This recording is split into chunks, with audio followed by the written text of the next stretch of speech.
Hey guys, Seedoeatreview here. We're comfortable, aren't we? Pixie Nick. Yep. Welcome to Seedoeatreview.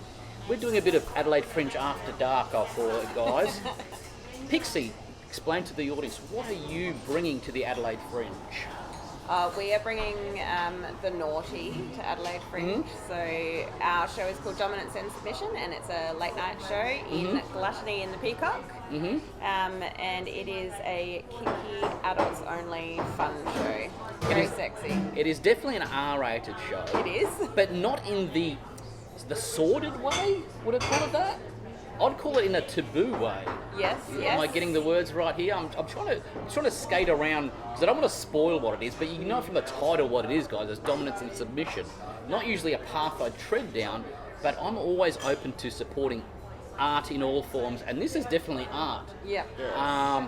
This is a bit of chain aerial, a bit of pole aerial, and then is there a name for your performance? Yes, so we do a sequence of Shibari bondage, or Japanese rope art, or kimbaku is another name for it as well. So applying ropes to a body and then lifting that person into the air as well in what we call a suspension.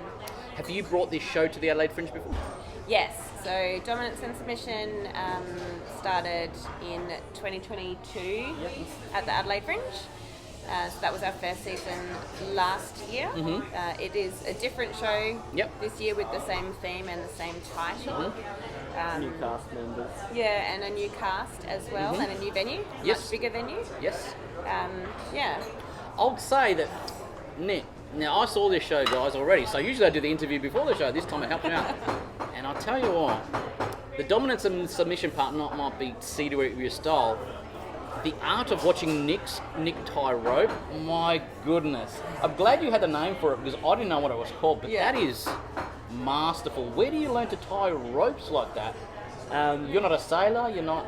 No, I'm a rock climber. Yes. Not learned from rock climbing. There are actually Shibari schools. There are multiple schools in Adelaide. There's lots of schools around Australia. Fantastic schools that we have done a lot of tuition with. We actually instructors for quite some time before branching off more into our performing. Because they're so crisp, so clean, so perfect. You know, it's like, oh my God, like at home, I must love to see how you tie your laces and stuff like that, man, because I just look at it and go, I'm done. But this is like pure art, and I loved that it wasn't rushed. It was, you take your time to do it. Get the audience having a look what's actually happening. The main thing behind it is not so much, as much as it is an artistic form, it's actually a very connective form. The connection is really what we're trying to demonstrate within the show, and the rope is just our medium. It's just our communication method between two people. And so, every movement with the rope, every pull, every tug, moving together, is very much a communication and a power exchange. Because you do make eye contact with each other a few times when the spin's there, and you're the one that's being tied up. So how do you convey to Nick that, hang on, it might be too tight, or is that just like you understand him, you trust him, you know how it works? Oh, there's definitely a big undercurrent of trust and experience, and we've been doing this together for a really long time now. I think 6 years we've been doing Shibari together. So Nick knows my body, I know how he ties. If something didn't feel like the way it should, I'd be able to alert him. And he talks to me in the show as well, and he whispers in my ear. Secret squirrels. Oh, really? So I didn't know that from the audiences like that. He'll as well. ask me if I'm okay, he'll tell me that I'm safe and reassure me. And he knows if I'm expressing myself a lot. He knows when it's too much and when to back off. What do the other cast members bring to the show? Oh my goodness, they're Everything. so freaking talented. Yeah, we have an amazing cast this year. We do. We're very, very thankful for them. So I saw Cam. Explain to the guys what Cam does. Cam, so you can find him on Instagram. He is Dopamine Junkie. I know him. Yeah. I know him. I looked at him and I amazing. went, I know this guy. I saw him perform at the Arthur Art Bar Yeah. with the pole fitness guys with the red light sticks. Yes, awesome. So he is so great. He teaches pole, and in our show he does aerial pole, fly pole, and performs a beautiful gay lovers scene with Nick as well. Yeah. Now I talked to Cam at Arthur, right? And I said, how do you come up with your performance? And he goes, I don't rehearse, I just do what feels right. Yeah. Please tell me, does he rehearse for your show? He just does what feels right. A bit of both. Really? So that guy is amazing. Yeah, he is. So the part with Nick in it is choreographed, and then he has free reign when he's up in the air. And he just feels it. I hear Even that. the moments between us though are semi-choreographed. Yeah. There are bits that are choreographed. There are interactions between the both of us That aren't. Yeah. It's just the feeling in the moment. Yeah, and then he just is so good. Yeah. It is really amazing. It's work like that. And then the next cast member who does the aerial chains. Yes, Lumi. She is just an absolute boss, and I think everyone needs to see her perform. So she does a lot of different aerial apparatus. Who picks up? Oh, I'm going to just do the chains as an aerial. I won't just use the usual badass badge. though. So like doing something too mainstream, I think would be and make it look effortless. challenging.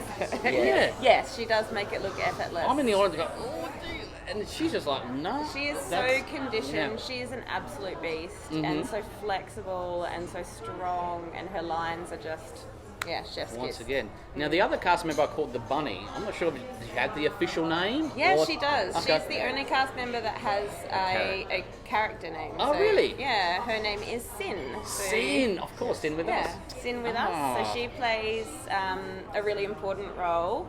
And we see our sin in this context as a positive thing. So your desires and what you crave on the inside, and that you might be scared to let out, we want to embrace that as a positive thing. And you're allowed to be naughty, and you're allowed to be kinky. And sin is the beautiful devil on your shoulder whispering in your ear.